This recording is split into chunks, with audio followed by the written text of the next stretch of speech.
So you think you just need one winner product on your dropshipping store and then your whole life will just change completely?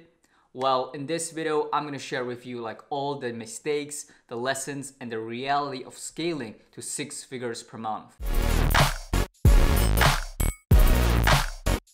Hey, Ivizu here, and if you're new to my channel, make sure to watch the video till the end because I will be sharing like my revenue, ad spend, and also my profit. So make sure to watch till the end of this video.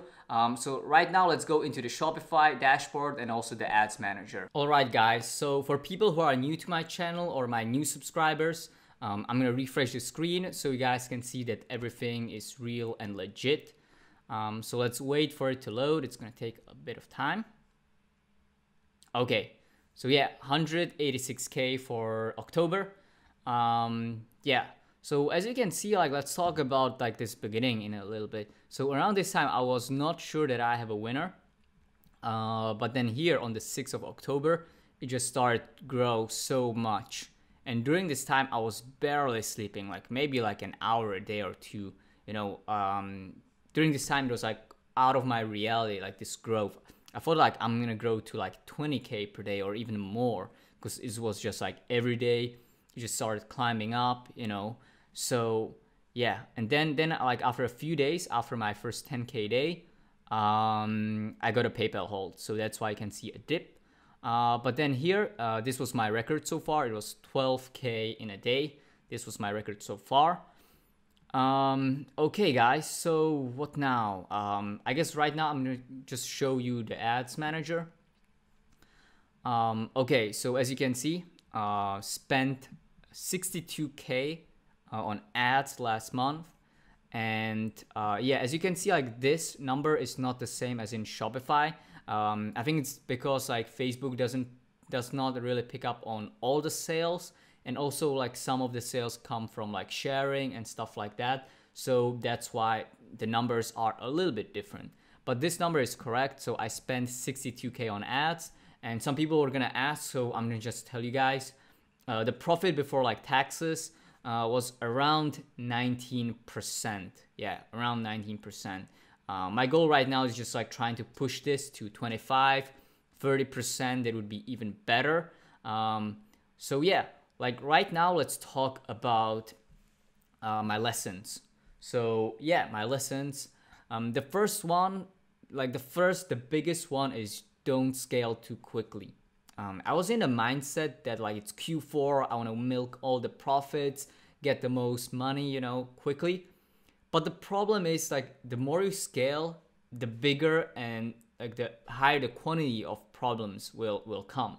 You know, because right now maybe you think like, oh, all I need is just a winner. But once you think your biggest problem is just finding a winner, right?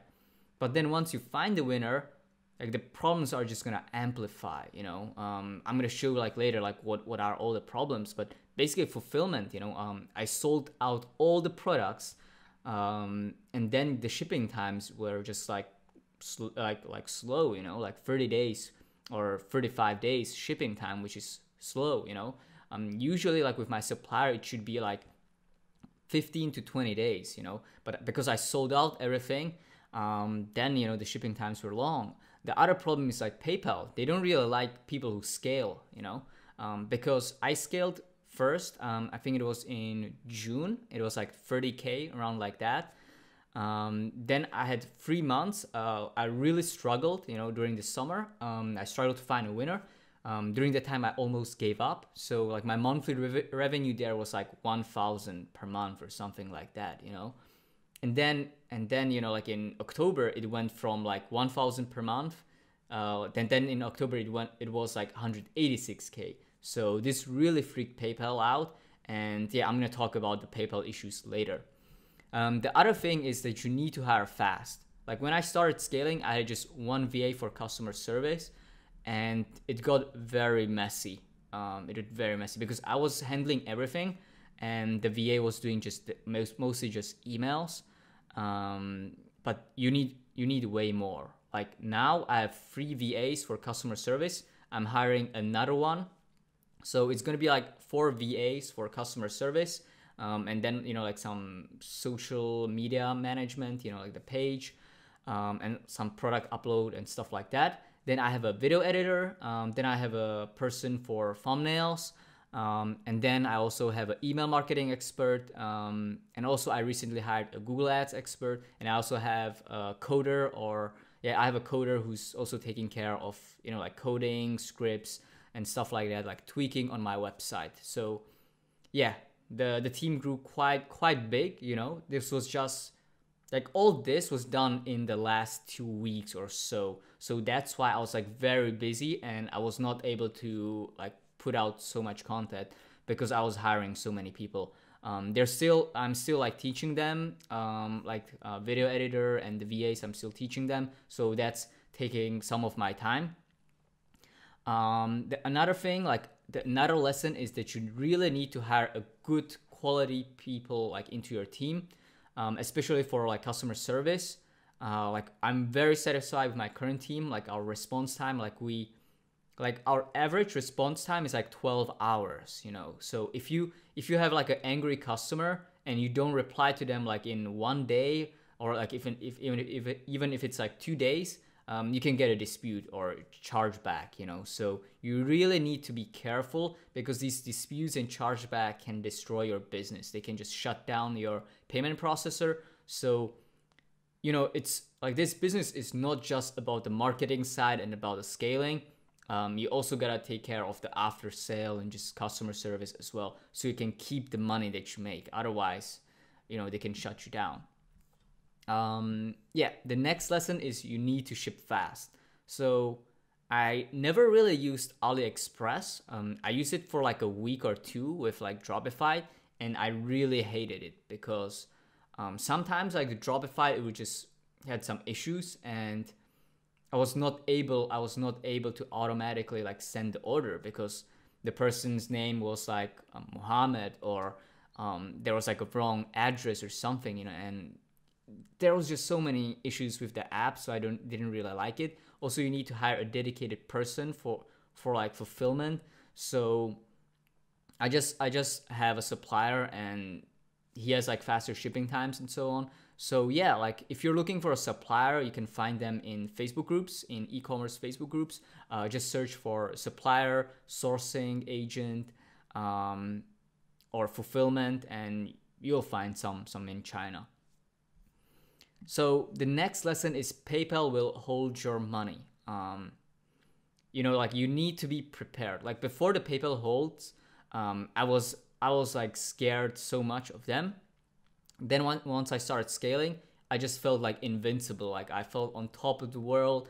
I felt like, like nothing is gonna happen. I'm just gonna scale really hard, and then the ban hammer, like not the ban hammer, but then the PayPal hammer came in, and they put a hold on my account, then a rolling reserve, which is taking like from the daily revenue, like 20%, So like at this moment, they have limited like 100% of my money again for the second time in the last 30 days, So right now they're holding, I think like 80K or more of my money. I think it was like around 80 or 81K. So that is on hold. So let's hope they will release it in a few days. They should release like, I think like 20 something K to 30K they should release, and then the rest is should be still in hold. So like with PayPal, you really need to provide them all the documents, like the company business registration documents, proof of ownership, supplier invoices, tracking numbers. Like they just want proof that you're sending these out. They also want to know the shipping times and everything, because PayPal needs to calculate their risk, because there are some people that scale very fast, then they pull out all the money. Let's say like in 2 weeks or 3 weeks, they made like 200K. Then they take out all of the money, and then run away and don't fulfill those orders, and PayPal is gonna pay the customers. So that's why PayPal is pretty strict with that. You need to provide them all the proof, so they realize that you are not such a high risk business for them, right? Since PayPal has so many holes and so many issues that are gonna slow you down, you're gonna need two payment processors. So like my store had only PayPal because I was not able to get a payment processor. But right now I'm working on getting one. So yeah, this should fix a lot of issues with cash flow and everything. So you basically really need to get two payment processors. Even if it's like not, you're like, it's not available or something, it's hard to get, you really need to try to get once you're scaling. Like you can start with PayPal only, but once you get to like 300, 400 per day, you should start working on the payment processor because it's gonna take some time. So yeah. You're also gonna need backup credit or debit cards because I was paying for my ads with PayPal, and whenever they just limit your account, you cannot use PayPal for paying, you know. So all your ads would just be turned off. Unfortunately, this didn't happen to me this time because I learned my lesson last time. This was in June, and even if you're paying for ads with PayPal, you always need one like backup card that has like enough money to cover like 2 or 3 days of ad spend. So whenever like they limit your whole account, you have enough money on the card. Usually PayPal limits your account for like 72 hours, I think around like that time. So you need to have enough money for like 4 days, let's say. Another thing is like before I was like laughing like at fees. I was like, yeah, 2%, whatever, you know, but now I'm looking really closely at them because the fees, they can just kill your margins, guys. This is a hidden thing that a lot of people are not realizing, but the fees are very high. Like when you have Shopify basic plan, you're paying 2% extra if you're not using Shopify payments. And I think it's like 2%, 1%, 0.5, or if you get Shopify Plus, which is very expensive, then it's like 0.25%, right? But let's say like Shopify is taking 1%, right? Then PayPal fees, this can range around like 1.9 to 3.4. I have 3.4% at this moment. I'm waiting for them to lower it. But yeah, like 1% from Shopify fees. Then PayPal, it's like 3.4. Then there's 1 to 2%. It's like a hidden fee. It's a cross-border fee. It's usually for people who are outside of US, right? So yeah, let's say like 1%. So let's say like 1% from Shopify, 3.4 from PayPal, 1% cross-border. That's like 5.4% you're losing on your profit margins. So if you have like, let's say 25% profit margin, those fees will lower it down to 20%. So that's huge, guys. That's huge. Also, if you're not from US, you're not able to withdraw money. So if you have like USD in your PayPal account, you're not able to withdraw USD to your USD bank account. So you would need to withdraw to your local currency, and then you need to convert your local currency into dollars. So there's 2 currency conversion fees, and this can be like 7%, right? So that's huge, guys, because 5.4% for the other fees. Then if you add in currency conversion, like another 7%, that's 12.4%. That's huge, guys. That's like so much money. And the one thing that you combat this with PayPal is you can use WordFirst or Payoneer, and their fees are like smaller. Like their fees are, I think, like depending on your volume, they're usually like 2%. But if you have high volume, you can get it to 1%, maybe even a bit lower if you have huge volumes. Another thing is disputes. I was very happy that I got only like 3 disputes before, but now, you know, I got like 8 or 10 disputes. Like one day I got like 4 or 5 disputes, and this like really freaked me out because that day I got 4 or 5 disputes, and I thought like it's gonna continue every day. And if every day you're getting like 4 disputes, your account is gonna get shut down so fast, right? So you gotta be very careful. You know, you gotta respond to disputes very quickly. Provide all the tracking numbers and everything, you know, be very polite to the customer, say sorry. Also have a good customer service so you can prevent those disputes. There's a lot of things that you can also tweak on back end to lower disputes and everything. But this is a huge topic. If I would talk about every detail of what I did during scaling, this video would take like 10 hours because there's so many things that I've done, during the past month. Another big lesson, like a huge lesson, a huge one, is you need to set up your backend. Like nowadays with ads being so expensive, you really need to focus. Like I'm gonna show you stats so you really understand like the importance of that. So I had Wheelio before and it made me 11K out of 77K, which is about 14% of the revenue was made because of Wheelio. So yeah, you really need an exit intent pop-up app. So Wheelio, I think Privy also has that. So those are really great.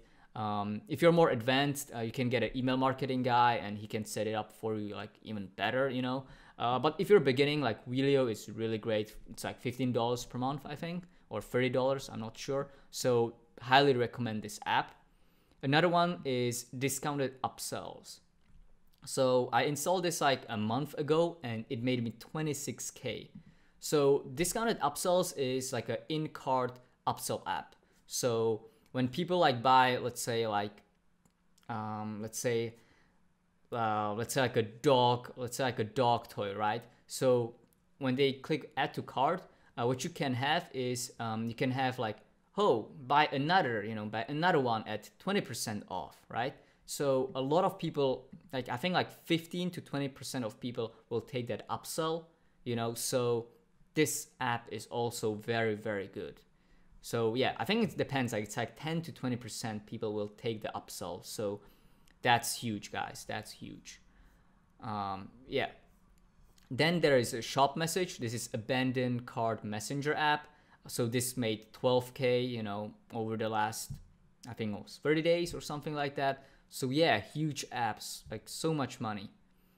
Yeah, and this shop message, it cost me like $100 per month, and it generated 12K. So quite a lot. SMS bump. So you can see here, I spent $77 and made 5K with this app. So if you like add everything in, I also I forgot to add like abandoned cart emails and Klaviyo, but this also made me over 10K like during the last month. I think it made 15 or maybe even more, 15K. But yeah, if you just count in the Wheelio, 11K, 26K from discounted upsells, then 12K from shop message, then 5K from SMS bump, I think like more than 30% of my money was done on the back end. Yeah, I'm not sure, like I haven't even counted, but like, yeah, 11K plus this is, so it's 37K.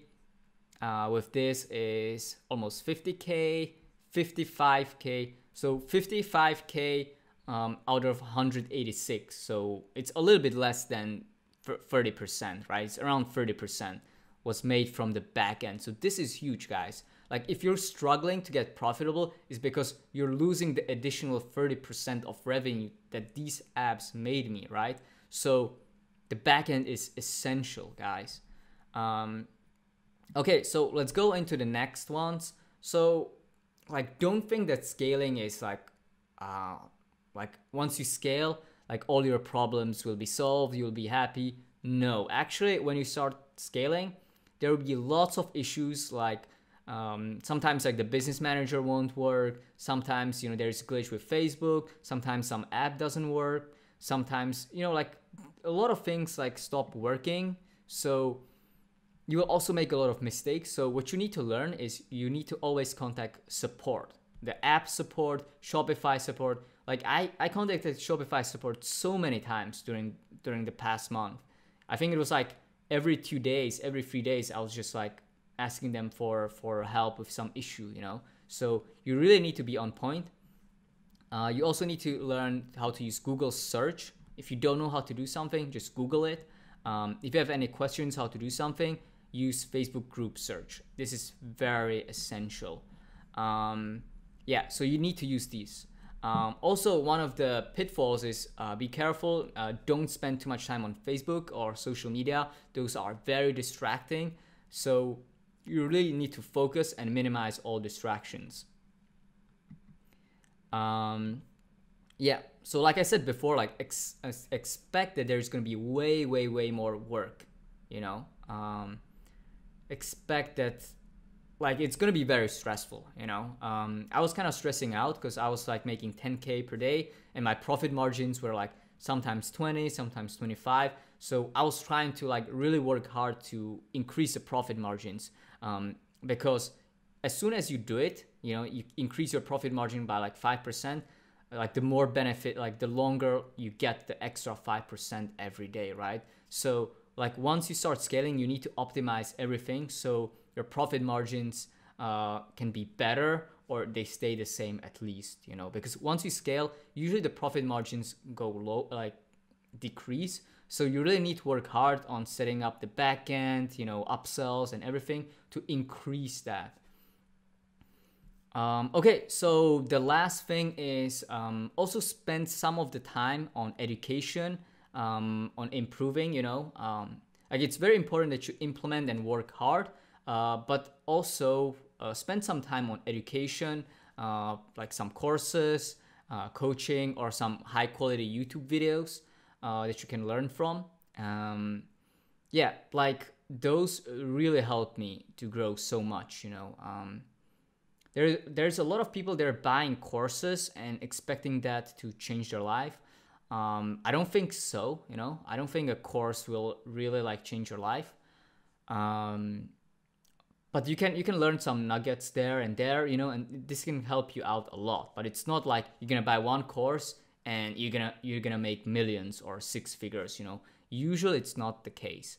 Also, like coaching calls have helped me a lot. Usually, like from coaching calls, I get like one or two golden nuggets that really give me great results. You know, even if you're like having a coaching call for 1 hour and you're thinking like, oh, there's so much awesome content. Usually, it's just the one or two things that's gonna really make the difference. So, yeah.